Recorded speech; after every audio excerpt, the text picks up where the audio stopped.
Have some food for thought. Since knowledge is infinite, it has infinitely fell on me. You don't have to love me. You don't even have to like me. But you will respect me. You know why?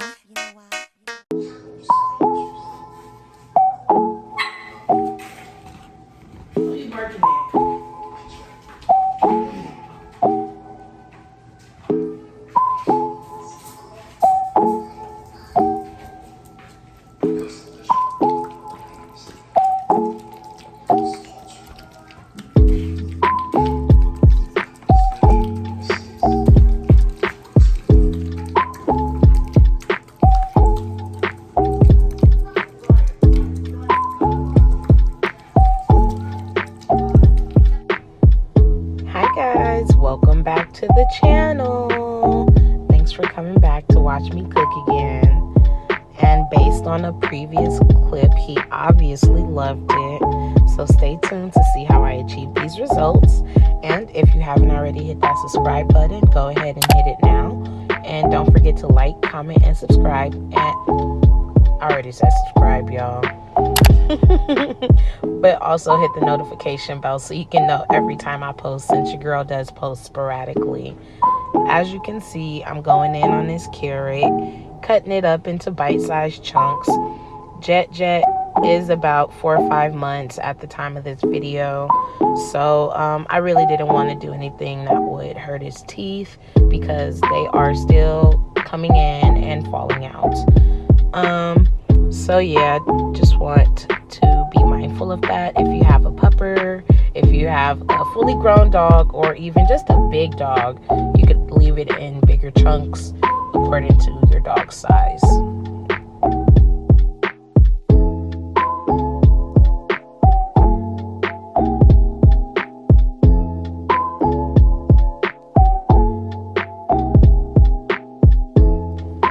Alright, you guys, so next are the green beans, and as you can see, I start off prepping them with a knife, but eventually I switched to the old school by hand method because I don't know what I was thinking, it was way faster. So yeah, off camera I did cut the sweet potatoes, which you can see in this picture, and the cabbage. And already in the pressure cooker is the chicken. I am adding the carrots, and then the sweet potatoes, because that'll definitely take some time to cook. The green beans and the cabbage on top. And off camera, I did put the chicken liver on top of like all of that. Now I am just adding some water, just to obviously make sure things don't burn in the pressure cooker. Want it to be nice and moist and not dry. We don't want to overcook anything either, because we still want the nutrients to be there so Jet can grow up to be big and strong.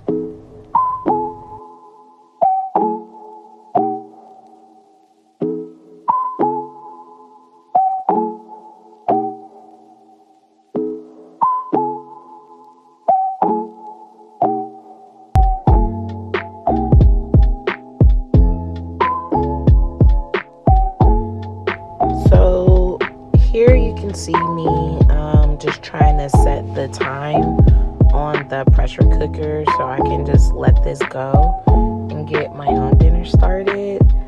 And this is an hour and a half later. Obviously everything's done. I am separating all of the meat from like the rice and the veggies. And you'll see why I wanted to separate the meat once everything was done, just because, you know, it's not officially done. This step is just done. So yeah, I was just kind of trying to get through it all to make sure it was all separated. And now we are going to add our binder ingredient, which is the pumpkin puree. And please, please, please, please, please, for the love of your dog or cat, make sure that it is just pumpkin puree with no additives or anything extra. When you check the ingredients, it should say 100% pumpkin, and that's it. Anything else, I totally do not recommend buying. It shouldn't say cinnamon or anything, just pumpkin. That's it. So you can see I sort of mixed in a little bit of the pumpkin puree with some of the rice and veggies. And then on this cutting board here, I do have all of my meat. I am starting off by cutting up the chicken liver.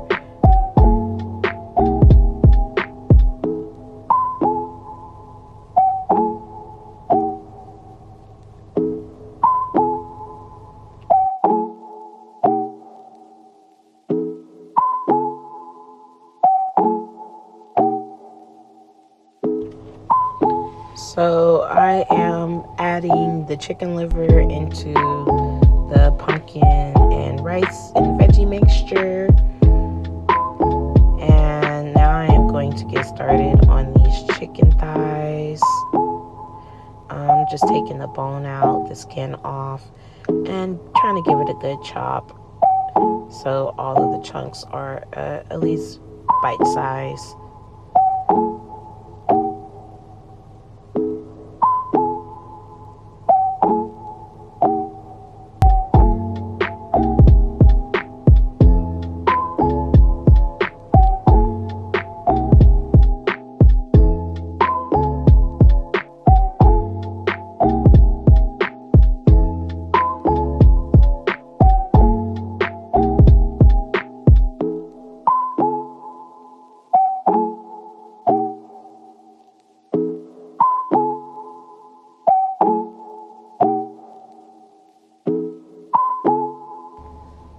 So now we are going to add some of the chicken and the rest of this chicken liver to our mixture here on the side. And we do want to try to give it a good little mix, just to try to incorporate all of the meat that's just sitting on top right now. I'm not too worried about getting it super duper mixed because I obviously have more meat to add. So yeah, we're just gonna keep working this chicken, pulling the bone out and cutting it up into bite-sized chunks.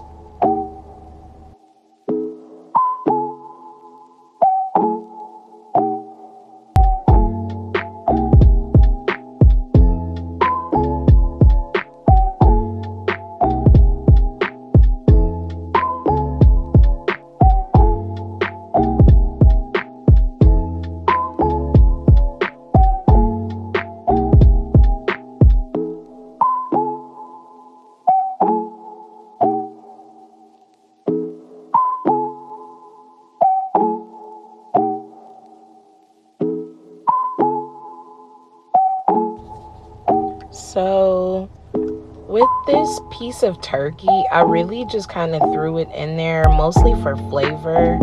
I did know that this little piece would have some meat on it and it wouldn't have much, but I really mostly threw it in there just for the sake of some extra flavor for the pupper. So I wasn't really expecting too much meat. If I did want to go with more turkey meat, I would have just did like a regular piece or something.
So as you can see, this container that I was initially using is a little bit overly full, and I still have obviously some rice mixed.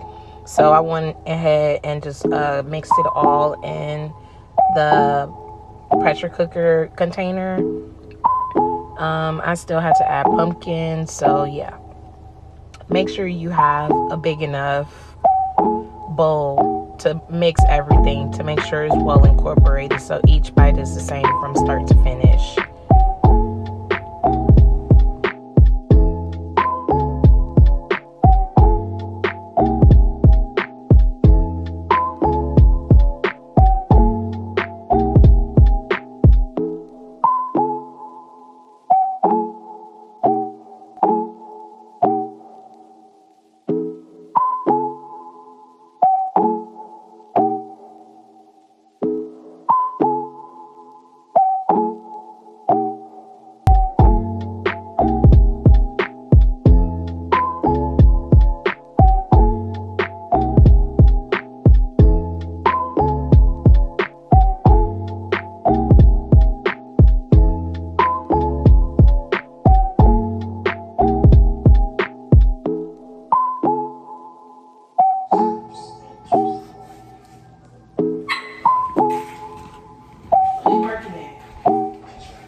So completely different cooking method. Instead of using the pressure cooker, I am cooking everything in the same pan, and it's one of the ones that you kind of plug into the wall so you can like use it outdoors or something. But yeah, those are chicken breasts and some chicken liver that I had left over from the last time. I just wanted to use the last of that chicken liver, so I just went ahead and threw it in there. And the only thing that was in the pan before was some oil just to fry the chicken. Well, not to fry it, but to cook the chicken with. So yeah, I just want to get a nice little color on this before we move on to the next step. And we are going to add some water. Go ahead and let this cook in the rest of that so it stays nice and moist.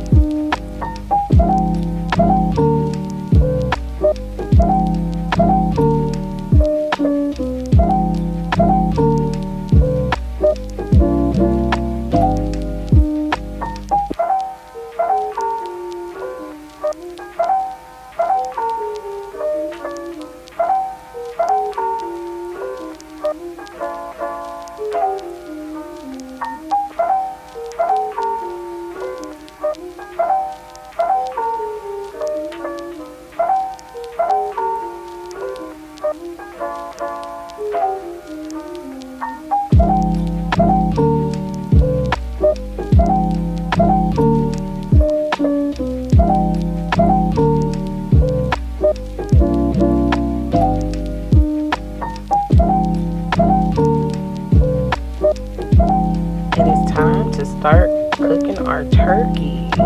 And ground turkey, for people who don't cook it often or just don't know much about it, it cooks really, really fast. So yeah, I wasn't anticipating this part of it taking too long, because like I said, turkey cooks really fast, especially when it's ground turkey.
goodness. Oh my. Come here. Come here. Jitter. Oh my goodness. Oh my. Come here.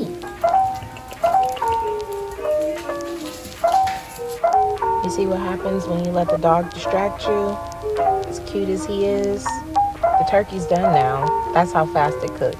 He distracted me for all of 2.5 seconds, and it's done.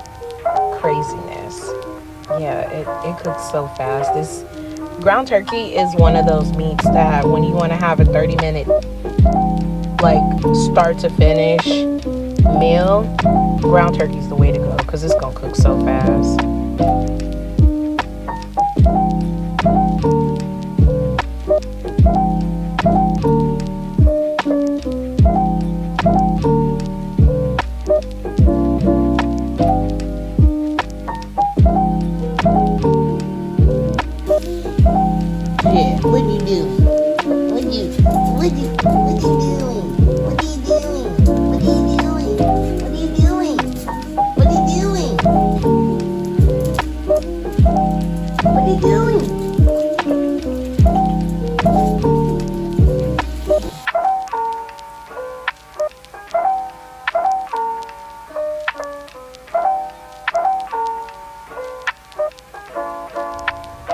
Next protein, beef liver.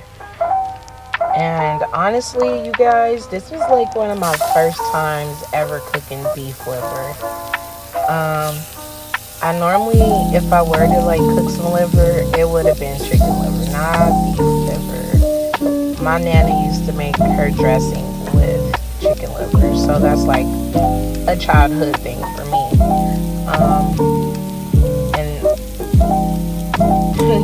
It kind of smelled yummy, to be quite honest with you guys. In the back, you can see me kind of playing with the zucchini and the squash. I did a little bit of reading that said you shouldn't give your dog seeds because it's bad for them. And I don't want to give the dog anything that he really shouldn't be having. So that's kind of why you see the first one. I started to cut it weird, but then I was like, this is the way this is. I would be, if I take the seeds out, I'm taking out pretty much the meat of it. So that's why I cut one side, and then the other side I just started chopping it up. But look at the color on this beef liver. It's just gorgeous. So can we get into it? Cause y'all, same for this one. Like I said, we're just trying to be very mindful of not trying to kill the dog. So, yeah. Don't want to give them anything that's toxic for them.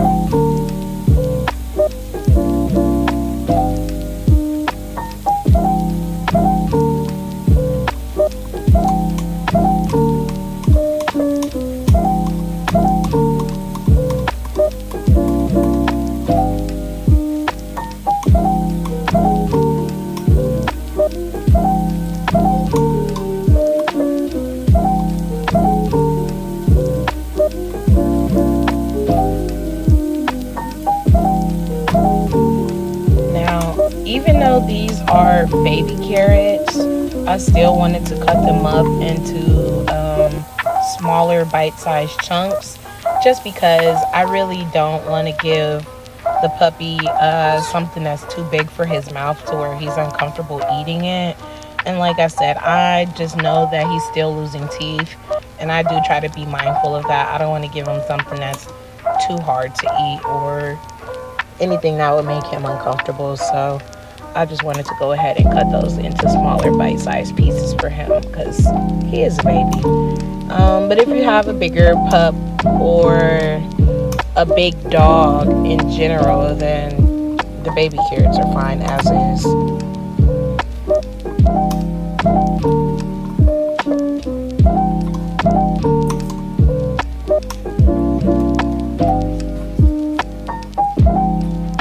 So after I took the liver out, I left all of that broth in the pan, and I went ahead and wanted to add the rice. and it is brown rice. So I added 2 cups of the brown rice. Pouring it off camera, sorry y'all. Go ahead and get that all submerged in the broth, which is extremely flavorful, by the way. We're gonna add in those baby carrots that we cut up into smaller chunks. Let that cook off. And our zucchini and our squash is gonna be added in. And I thought that I was filming when I added in the spinach, but I wasn't, so I lost that footage. So I apologize to you guys about that. Look how yummy this looks. I would even eat this.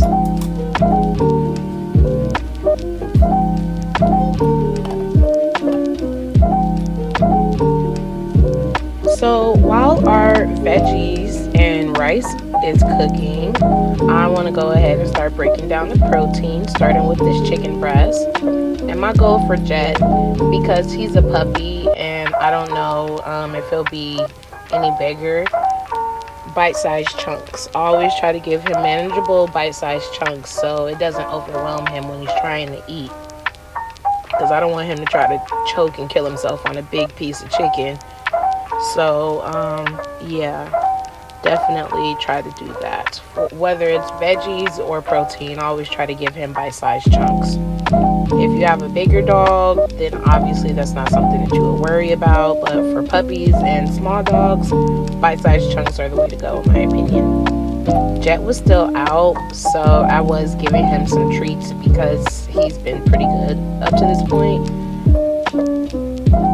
And I know that this isn't sanitary, but because I'm at home, I'm cooking for him.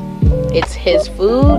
I don't feel bad about picking him up and touching the food or putting him down and then continuing to work on his food. Because in my opinion, it's his germs and it's his food. So one way or the other, it's going to go in his mouth. So I didn't feel like I was cross-contaminating.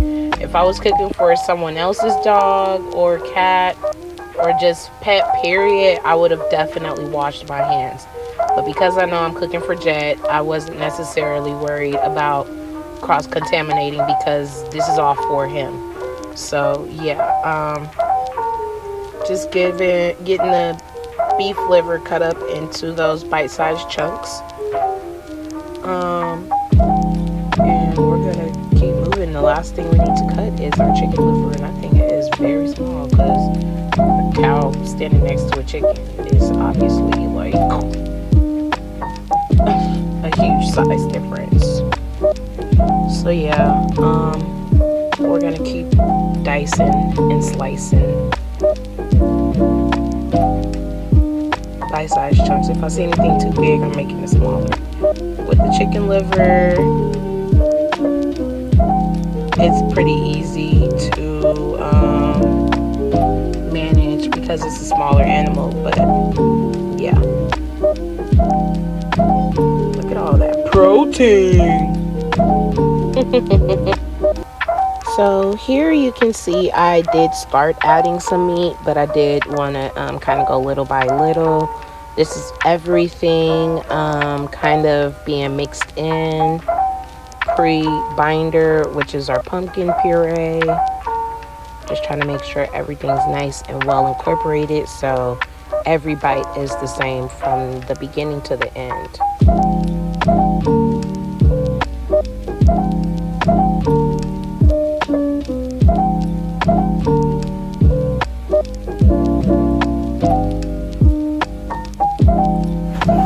So my little sister just felt like he should try some, so I didn't want him to get too carried away because I was still going to feed him once I was completely done with the process. Last step is the pumpkin puree, our binder ingredient. It's going to hold it all together add an extra depth of flavor, more veggies for him, and lots of good nutrients.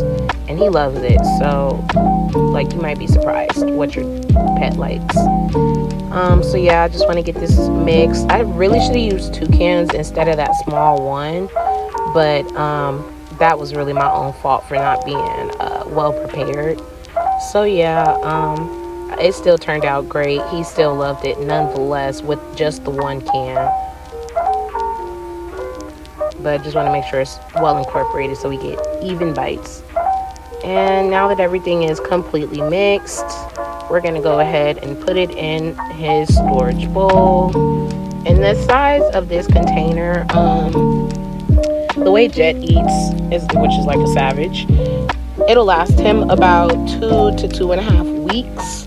So this is a process that I do kind of every 2 weeks. If you want to do more, just is something you do once a month, so you don't have to do it so often, you know, to each his own. But I like to change out his food with all new ingredients every 2 weeks, because who wants to eat the same thing for a whole month long? Not me. And I don't think it's fair to make our dogs do the same either. But what do I know? Last step is putting this finally prepared food into the pupper's bowl to let him eat. You guys, I just want to say thanks again for coming back to watch and stick around. If you haven't already hit the subscribe button, please feel free to hit it now. And also jump down in the comments and tell me your pet's favorite snack. And hit the notification bell too if you haven't already, because like I said, I do post sporadically.